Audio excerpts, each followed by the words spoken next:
बिल्कुल, अमिताभ बच्चन जी के सामने फिर मैं खेलता हूँ, प्रश्नों के जवाब देता हूँ और फाइनली मैं 1 करोड़ रुपए जीत जाता हूँ। तो मैं अपने ज़िले का पहला व्यक्ति हूँ, कौन बनेगा करोड़पति में 1 करोड़ जीतने का, तो ये एक इतिहास है मेरे लिए। मोटिवेशन सफलता उसे मिलेगी जो चलेगा शाम तक, मंजिल उसे ही मिलेगी जो लड़ेगा अंजाम तक। नमस्ते, मेरा नाम है राज और हमारे बगल में जिस व्यक्ति को देख रहे होंगे वह अब करोड़पति बन चुके हैं, जिनका परिचय करा दे। जसनील कुमार नाम है, मूलतः आजमगढ़ के हैं और कौन बनेगा करोड़पति जैसे शो में जाते हैं और 1 करोड़ रुपए जीत कर आते हैं। सबसे पहले आपको बहुत बधाई और बहुत स्वागत है आपका। थैंक यू, धन्यवाद आपका भी। कहा जाए एक जो सपना आपका था वो सफल हो गया है, वो पूरा हो गया है, क्या कहना चाहेंगे? जी बिल्कुल, ये मेरी एक कड़ी मेहनत थी, मेरी तपस्या थी। इसके पीछे मेरी एक मकसद था, एक उद्देश्य था और वो उद्देश्य को मैंने पूरा किया, उस सपने को मैंने जिया। ये शायद मैं बहुत खुशनसीब हूँ, इसको मानता हूँ और मुझे बहुत खुशी है और बहुत बहुत खुश रहूँगा। कैसी रही पूरी यात्रा? ये जर्नी पूरी चुनौतीपूर्ण थी, उतार-चढ़ाव थे। एक तरह से आशा और निराशा दोनों थी। कभी खुश होता, कभी दुःख होता, तो कभी ऐसा लगता था कि कुछ नहीं होगा, कभी लगता कि नहीं बहुत कुछ होगा।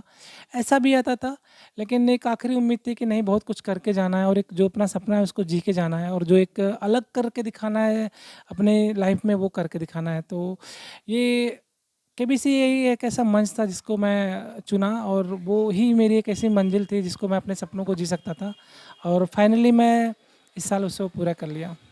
1 करोड़ रुपए जीतते हैं आप। हाँ, जी बिल्कुल, मैं जो उस कौन बनेगा करोड़पति का जो टाइटल है करोड़पति का, वो टैग मैंने ले लिया है 2023 में और ये मेरे जीवन का एक उद्देश्य था और लेना ही था क्योंकि मैं उस लेवल की तैयारी करता था, कोशिश करता था और खुद को एक कहीं न कहीं दिखाना भी था। एक इंटर पास लड़का छोटे से गांव से निकलता है और केवीसी के लिए तैयारी करता है, स्पेशली 11-12 साल तक। आप इंटर पास रहते हैं, केवीसी के लिए किस तरीके की तैयारियां करते हैं? क्योंकि वहां पर तो बहुत दिग्गज जाते हैं, आईएएस, आईपीएस और तमाम बड़े सेलिब्रिटीज रहते हैं। जी, पिछले 12 साल से मैं केबीसी निरंतर देख भी रहा हूँ। शो देखता था, प्ले लॉन्ग जो उसमें होता था वो भी देखता था। तो उसमें मैंने ज़्यादातर ना बड़े पढ़े-लिखे लोगों को देखता था, टीचर, अधिकारी, डॉक्टर, आईएएस, पीसीएस भी कई कितने गए और तो मुझे लगता था यार ये सच में ये मंच हम जैसे लोगों के लिए नहीं है। लेकिन कुछ ऐसे भी व्यक्ति गए हैं जो मतलब कि बड़े नॉर्मल थे और खुद को वहाँ पे प्रेज़ेंट किया।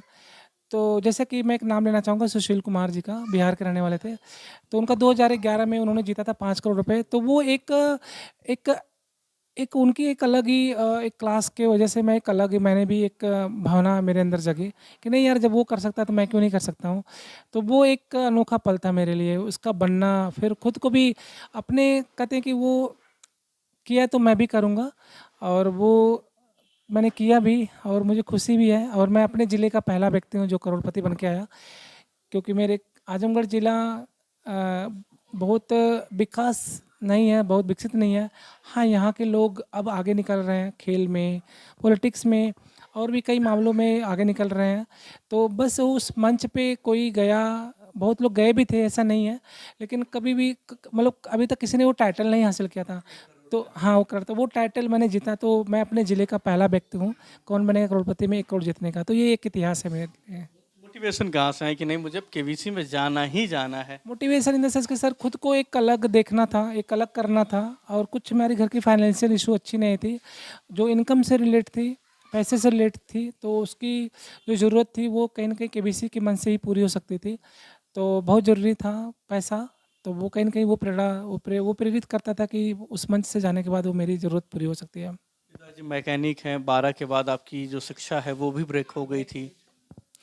पिताजी मेरे बड़े हिम्मती हैं, मेहनती हैं। वो कभी भी अ, अभी भी वो काम करते हैं और वो मेहनत से करते हैं। बहुत ही मुझे अच्छा नहीं लगता है देख के भारी-भारी सामान मोटर का उठाते हैं, लगाते हैं, करते हैं। लेकिन वो उनका शौक है भी है और हम लोगों का एक जीविका चलाने का वो एक ज़रिया भी था और मेहनत करते हैं और जो भी उनके इनकम से हम लोगों की पढ़ाई-लिखाई, घर का खर्च-वर्च, खेती-बाड़ी उन्हीं खर्च चलता था। तो फिर भी उतनी इनकम नहीं हो पाई कि हम एक बड़े लेवल पे जाके पढ़ सकें। तो कहीं न कहीं मुझे अपनी पढ़ाई ब्रेक करनी पड़ी और खुद एक बड़े बेटे होने के नाते जो ज़िम्मेदारी थी उसको मुझे उनके साथ सहयोग करना का एक एक मन में आया और फिर मैं ब्रेक ब्रेक करके फिर जॉब करने लगा। जसमील जी, अभी तक जहाँ तक मैं आपके बारे में जान सका हूँ, धैर्य जो है, आप बहुत धैर्यवान हैं। आप 12 साल तक लगातार 13 साल तक प्रयास करते रहते कि नहीं मुझे केबीसी में जाना है, केबीसी में जाना है। कैसे इतना मजबूत आप अपने आप को रखे थे?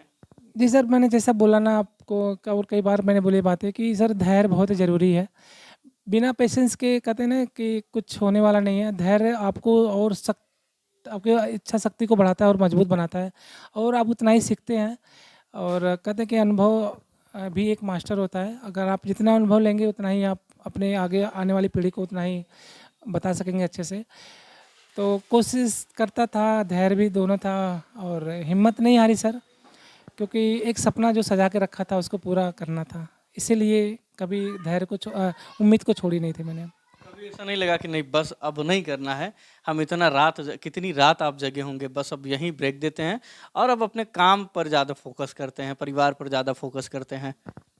नहीं बिल्कुल सर, क्योंकि ऐसा मन में नहीं आया सर, क्योंकि मेरी सैलरी भी बहुत अच्छी नहीं थी। उससे मेरे सिर्फ खर्चे मेरे खाने-पीने, मेरे पहनने में ही खर्च हो जाते थे।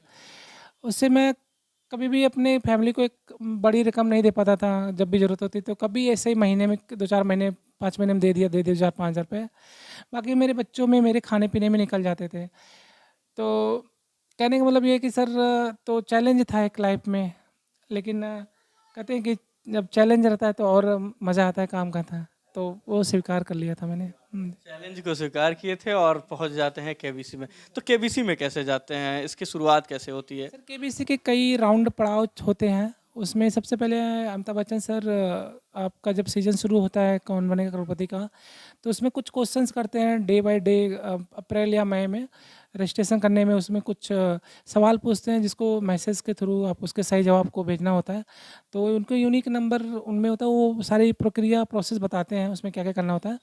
तो उसमें मैंने मैसेज किए थे, फिर नंबर भी, फिर जब मेरा नंबर सेलेक्ट होता है तो फिर मुझे कॉल आती है। फिर उस कॉल में भी मुझसे कुछ सवाल पूछे जाते हैं और दूसरा पड़ाव होता है। फिर उसको मैं जवाब देता हूँ।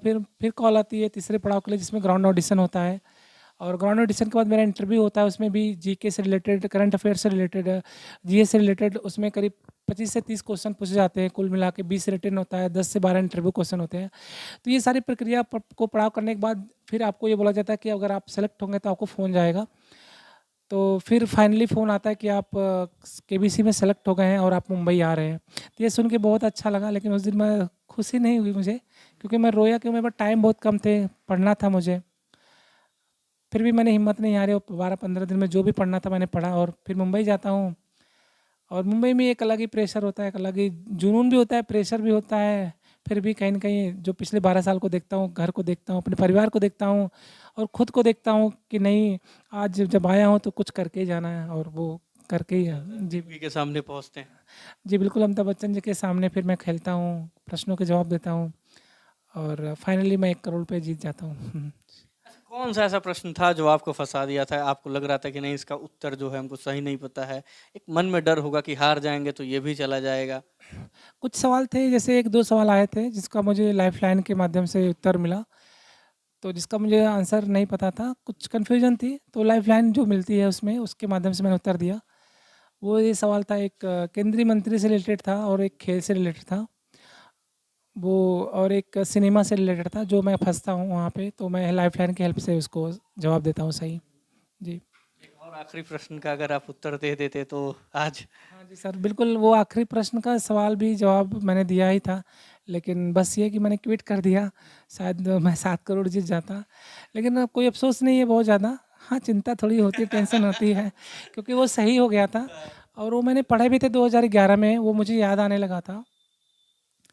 शायद मैंने जल्दीबाज़ी की, मैं ये बोलूँगा कि ये जल्दीबाज़ी थी मेरी शायद। अगर जल्दीबाज़ी नहीं करता तो वो मैं जवाब दे सकता, क्योंकि वो 2011 में क्लिक हो गया था माइंड में कि मैंने पढ़ा है और मैंने उसको ट्वीट करने से पहले उसका वो आंसर को बोला था कि यही होना चाहिए, यही है। फिर मैं बोलता हूँ मैं श्योर नहीं हूँ, उसके बाद फिर ट्वीट कर देता हूँ गेम को। तो आज आप जो करोड़पति है वो 7 करोड़ हो जाते हैं। साथ कर जी बिल्कुल, तो फिर एक अलग ही मैं लाइफ़, जो मेरी और भी सपने हैं जो वो शायद और पूरे सकते थे, लेकिन कोई नहीं, मैं शुरुआत करूँगा, जो भी मैंने सोचा है उसको कोशिश करूँगा शुरुआत करूँ और धीरे-धीरे उसको पूरा करूँ।